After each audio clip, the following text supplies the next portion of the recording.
इसी तरीके से चल मेरा पुत्र जो कि 4th पार्ट होने वाला है उसको भी बैन करने की तैयारियां कर रहे हैं। मैं ये बता दूं भाई ये मूवी जल्दी ही रिलीज होने वाली है 1 अगस्त को। तो भाई इस टाइम पे जो जुमला पार्टी है उसने सीबीएफसी को अपनी कठपुतली बना के रख दिया है। अगर वो वीडियो किसी और पंजाबी एक्टर के साथ होता है या फिर किसी पंजाब के बंदे के साथ होता, उसको देशद्रोही साथ में खालिस्तानी पता नहीं क्या क्या जो टैग हैं वो दे दिए जाते हैं और धर्म की आड़ में इनको गुंडागर्दी करनी है और इसको सरकार इस टाइम पे सपोर्ट कर रही है। भाई देश में प्रधानमंत्री जी का काम क्या होता है? भाई इनका काम ये है कि वो देश में देशवासियों के साथ रहें, साथ में देश में जो भी दिक्कतें हैं उनका कुछ ना कुछ निर्धारण करें, साथ में इतने सारे प्रदेश हैं उनके ऊपर नजर रख के बैठे, साथ में दिल्ली में जहां पे उनको गद्दी दी गई है कम से कम दिल्ली का जो इलाज है वो कर लें। जैसे कि आजकल बारिश आ रही है भाई, पूरा दिल्ली डूब रहा है, लेकिन वहीं आप हमारे प्रधानमंत्री जी की बातें देखो, मतलब यार वो अलग ही वर्ल्ड टूर पे निकले हुए, मतलब घूमी घूमी का उतने इतना ज्यादा शौक चरमर आ गया है कि मतलब छोटे छोटे जो देश हैं वहां पे जाके बैठ जाते हैं, वहां पे जो अवार्ड्स हैं वो ले रहे हैं। मतलब यार उनका जो टाइम है ना 75 साल का वो भी जल्दी आने वाला है, तो वो सोच रहे हैं कि भाई रिटायरमेंट से पहले अपना जितना जो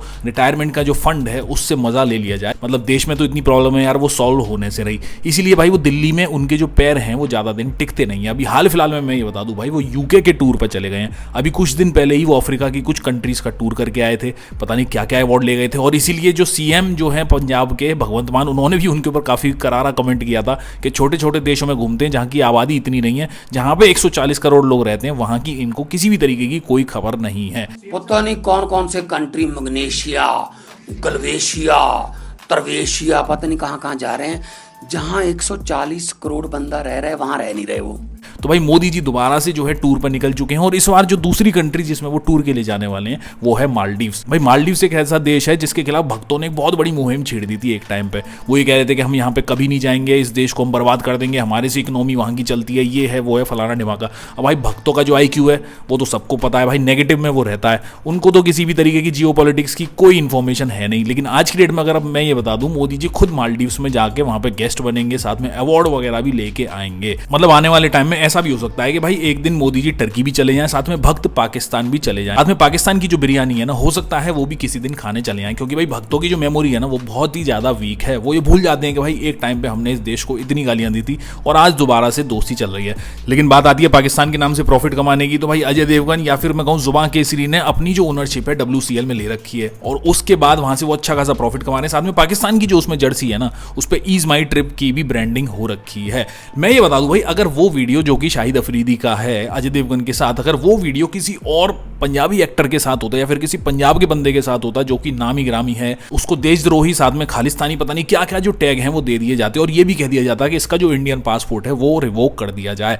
वैसी तरीके से मैं बात बताऊं जैसे कि पंजाबी मूवी अभी सरदार जी 3 आई थी, उसने इस टाइम पर रिकॉर्ड तोड़ दिए। मैं ये बता दूं भाई 63 करोड़ तक उसने जो है कमा लिए हैं, मतलब हाईएस्ट ओवरसीज ग्रॉसिंग में वो चौथे नंबर पर पहुंच चुकी है और जल्दी एक मूवी का रिकॉर्ड और तोड़ने वाली है और उसके बाद वो टॉप 3 में आ जाएगी। और इसी के बेसिस पे जैसे दलजीत दोसांझ को बैन करने की जो तैयारियां चल रही थी, भाई भक्त लोगों ने जो है मुहिम छेड़ दी थी एक टाइम पे, लेकिन भक्तों को ये नहीं पता था कि भाई दलजीत दोसांझ का भी जो सपोर्ट है ना वो लेना ही पड़ेगा, क्योंकि उसके बिना आज की डेट में बॉलीवुड का सर्वाइव करना बहुत ही ज्यादा डिफिकल्ट हो चुका है। मैं ये बता दूं भाई दलजीत दोसांझ इस टाइम पे ऑलरेडी इंडिया में है, उनकी अपने पिंड से जो तस्वीरें हैं वो बाहर आ रही हैं और फैंस काफी एक्साइटेड हो रहे हैं। मैं ये बता दूं भाई बॉर्डर 2 की जो शूटिंग है उसके लिए वो पंजाब में है। बॉर्डर 2 में एक ऐसे फाइटर पायलट का रोल कर रहे हैं जो कि 1971 वॉर में जिसने बहुत बड़ा योगदान किया था, जिसका नाम था निर्मलजीत सिंह, और वो एक इकलौते ऐसे फाइटर पायलट हैं जिनको परमवीर चक्र से नवाजा गया है इंडियन एयर फोर्स में। तो इसकी शूटिंग में वो काफी ज्यादा बिजी है, फैंस के अंदर भी काफी ज्यादा एक्साइटमेंट हो रहा है। लेकिन मैं ये बता दूं भाई सरदार जी मूवी 3 को जिस तरीके से CBFC ने बैन कर दिया था, उसी तरीके से और जो पंजाबी जो मूवीज हैं जिसमें कोई भी पाकिस्तानी एक्टर है उसको टारगेट किया जा रहा है। मतलब CBFC ने एक तलवार लटका रखी है पंजाबी मूवीज की तरफ। इसी तरीके से चल मेरा पुत्र जो कि 4th पार्ट होने वाला है उसको भी बैन करने की तैयारियां कर रहे हैं। मैं ये बता दूं भाई ये मूवी जल्दी ही रिलीज होने वाली है 1 अगस्त को, लेकिन इसको फिल्म सर्टिफिकेशन नहीं मिला है, मतलब सेंसर बोर्ड से इसको क्लैरिटी नहीं मिली है। तो मतलब सारा जो जोर जो जबरदस्ती है वो पंजाबी मूवीज के ऊपर हो रहा है, एक रीजन को एक टारगेट करके स्पेशली इस तरीके के जो बैन है वो करे जाने। लेकिन वहीं आप बात करो उनकी खुद की, मोदी जी की बात कर लो भाई, एक टाइम पर तो वो देश को गाली देते हैं, जैसे कि मालदीव्स की जिस तरीके से देश में ट्रोलिंग चल रही थी, मतलब लोगों ने, भारतवासियों ने मालदीव्स जाना छोड़ दिया था, लेकिन आज की डेट में वो खुद वहां पे अवार्ड रिसीव करने जा रहे हैं। वहीं आप बात करो पंजाबी मूवीज की जिसमें किसी पंजाबी एक्टर ने काम किया है, बस इसी के नाम पे उसको सेंसर बोर्ड से सर्टिफिकेशन नहीं दिया जा रहा है। और मैं ये बता दूं हो सकता है इसके जो डायरेक्टर हैं वो शायद इसको फॉरेन में ही रिलीज करें, UK में, कनाडा में या फिर यूरोप के किसी पार्ट में रिलीज करेंगे। तो भाई जिस तरीके से सरदार जी मूवी 3 को नुकसान पहुंचाने की कोशिश करी गई थी और उसको नुकसान हुआ भी है, क्योंकि इंडिया रिलीज अगर वो होती तो भाई हाईएस्ट ग्रॉसिंग मूवी भी वो बन सकती थी, उसमें इतना पोटेंशियल था। वहीं आप बात करो फॉरेन रिलीज के बाद भी उस मूवी ने अच्छा खासा जो बिजनेस है वो कर दिया, और पाकिस्तान से जो बिजनेस है भाई वो तो काफी बड़ा है, और स्पेशली लाहौर से जो बिजनेस मिला है वो काफी बढ़िया बिजनेस देखने के लिए मिला है। अगर आप कलेक्शंस की बात करो तो टॉप 10 इंडियन पंजाबी फिल्म जिनने सबसे ज्यादा बिजनेस किया है उसमें सबसे ऊपर है जट एंड जूलियट 3 जिसने 102 करोड़ रुपए कमाए। उसके बाद कैरी ऑन जट्टा 3 जिसने 102 करोड़ रुपए कमाए हैं।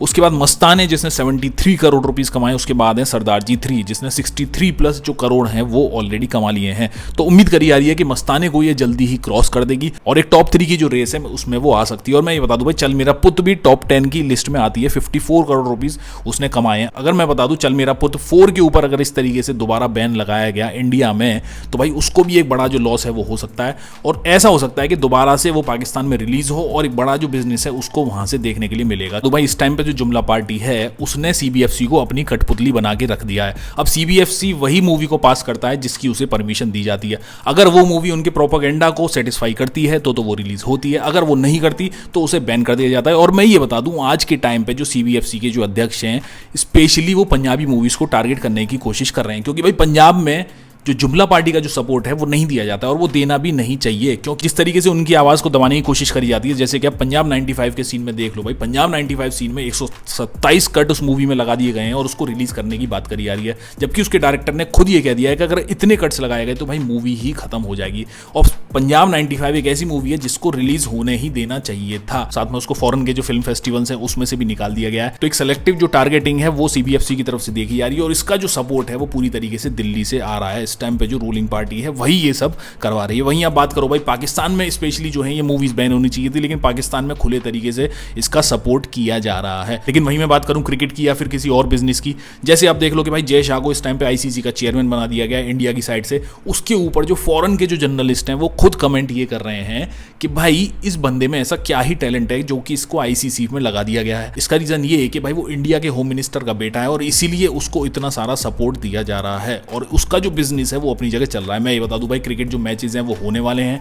इंडिया के बॉलीवुड के जो स्टार्स हैं वो पाकिस्तान के नाम पे अपना जो बिजनेस है वो जोरों से चला रहे हैं, जैसे कि आप अजय देवगन का सीन देख लो या और भी जो एक्टर्स हैं उनकी कंटिन्यू जो है चल रही है। लेकिन एक पंजाब रीजन से या फिर पंजाब स्टेट से अगर कोई बंदा किसी पाकिस्तानी एक्टर के संग काम कर लेता है तो उसको बैन करने की जो तैयारी है वो सीबीएफसी रखता है। भाई जो पंजाबी लैंग्वेज है वो इंडिया में भी बोली जाएगी और पाकिस्तान में भी बोली जाती है, तो मूवीज दोनों जगह देखी जाती है। तो भाई पंजाबी मूवीज फिर देखेगा कौन? बिहार और झारखंड।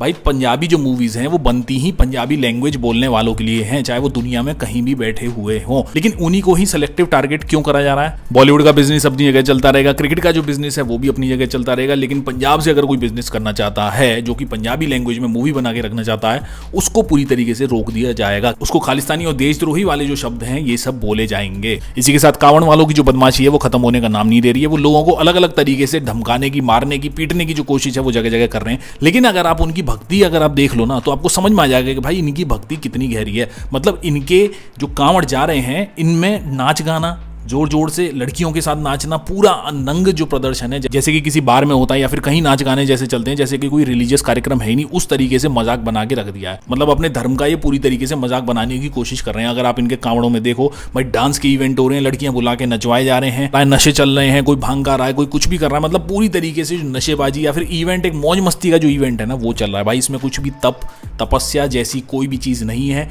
ये बस एक मौज मस्ती का अड्डा बन के रह चुका।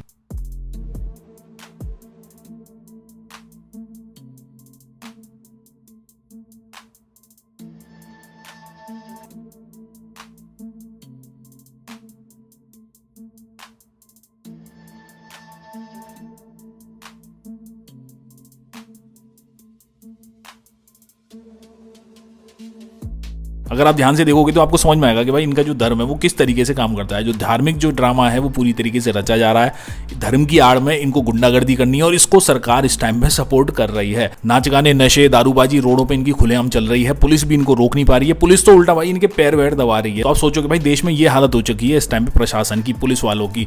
तो आप सोचो कि भाई देश में अगर ये पार्टी जिस तरीके से बढ़ती चली आ रही है या फिर अपने को हिंदू राष्ट्र बनाने का जो वादा करती है, जो कहती है कि हम हिंदू राष्ट्र बनाएंगे, तो क्या हालत हो सकती है देश में। मतलब माइनॉरिटीज मालदीव्स का तो भाई जीना ही मुश्किल हो जाएगा इस देश में। आप लोग क्या राय है इस चीज़ के बारे में, आप लोग क्या सोचते हो, आप लोग कमेंट बॉक्स में लिख के मेरे को जरूर बताना। चैनल को सब्सक्राइब नहीं किया तो चैनल को सब्सक्राइब कर लेना, वीडियो को लाइक करना, वीडियो को शेयर करना, और आप सपोर्ट करना चाहो तो आप सपोर्ट भी कर सकते हो। मैं मिलता हूँ जल्दी नई वीडियो में नई अपडेट के साथ। सी यू गाइस।